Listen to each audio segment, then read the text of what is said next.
आज की एपिसोड में ज़ैन और महविश के निकाह के बाद उनका वलीमा होता है, लेकिन ज़ैन अपने ही वलीमे में शामिल नहीं होता। घर वाले बहुत ज़्यादा परेशान होते हैं। अगर ज़ैन इस वक्त ना आया तो बहुत ज़्यादा बदनामी होगी पूरे ख़ानदान में। महविश स्टेज पर बैठी परेशान होती है कि अचानक वहाँ पर ज़ैन आ जाता है और आकर महविश के पास बैठ जाता है। महविश ये देखकर बहुत ज़्यादा खुश होती है और कहती है, ज़ैन मुझे लगा था तुम नहीं आओगे।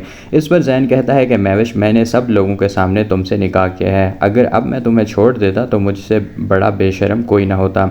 मैं ये सब सिर्फ अपनी माँ और अपने ख़ानदान की इज़्ज़त की खातिर कर रहा हूँ।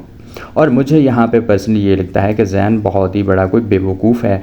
इसको ऐसा नहीं करना चाहिए था। वैसे तो ये बड़े मोहब्बत के दावे करता है, लेकिन सब कुछ देखें ये करता जा रहा है। इसने शादी भी कर ली, निकाह भी कर लिया और अब वलीमा भी कर रहा है।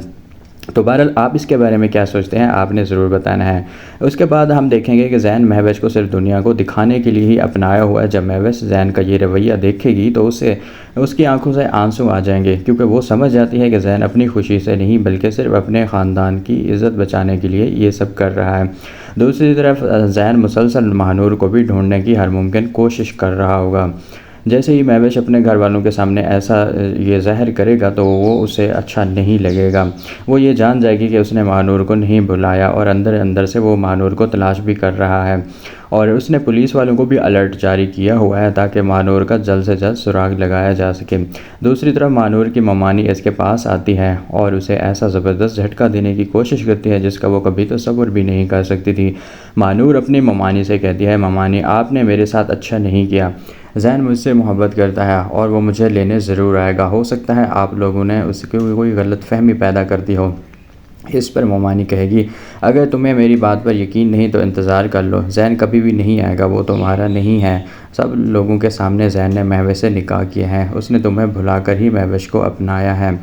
ये सुनते ही महानूर के पैरों तले से तो ज़मीन ही निकल जाती है। वो कहती है कि आप झूठ बोल रही हैं। ज़ैन मुझे कभी धोखा नहीं दे सकता। वो ज़रूर मेरा इंतज़ार कर रहा होगा और जिस दिन उसने मुझे ढूंढ लिया उस दिन आप लोगों की खैर नहीं होगी। ममानी जवाब देती हैं, जितना चाहे ज़ैन को पुकार लो, अब वो नहीं आएगा। अब तुम्हारी शादी सिर्फ सेठ अकरम से ही होगी। इधर ज़ैन दिलावर साहब के मुलाजमों तक पहुंच जाता है, जहां दिलावर की एक मुलाजमा उसे सारा सच बता देती है। वो इंकशाफ करती है कि ये सारा मंसूबा महानूर के मामू अमजद के कहने पर बनाया गया था।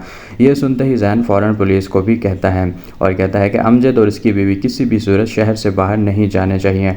आखिरकार ज़ैन पुलिस की मदद से इन दोनों को गिरफ़्तार करवाने में भी कामयाब हो जाएगा।